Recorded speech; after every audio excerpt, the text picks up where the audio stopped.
একটা ব্যাঙের গল্প। বর্ষাকালে একটা ব্যাঙ একটা বনে মন খারাপ করে বসেছিল।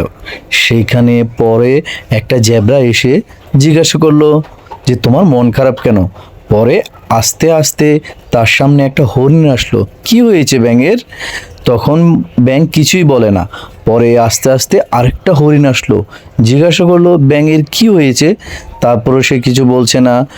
তারপরে আস্তে আস্তে আবার একটা উল্লুক আসলো।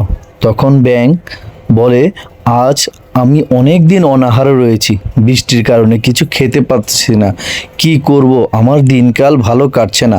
ব্যাঙ কেঁদে কেঁদে সবাইকে বলছে।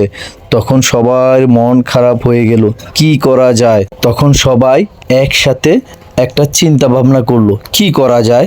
এই ব্যাঙের জন্য তো আমাদের কিছু করতে হবে, কারণ সে আমাদের একজন সদস্য।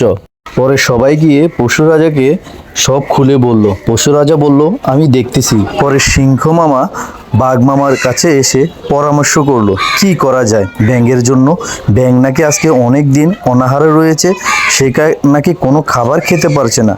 বাঘ মামা তখন বলল, ঠিক আছে, এটা তো খুব চিন্তার বিষয়, কিছু একটা করা লাগবে। এখানে জিরাফ চলে আসে, আরে বন্ধুরা তোমরা কি নিয়ে আলোচনা করতেছো? তখন বলল ব্যাঙ মামার কথা। ধীরে ধীরে সেখানে এবার হাতিও চলে আসলো, বলল কি হয়েছে কি হয়েছে? সবাই বলল ব্যাঙ নাকি আজ অনেক দিন অনাহারে রয়েছে, কিছু খেতে পারছে না, তাই তার জন্য কিছু খাবার জোগাড় করতে হবে।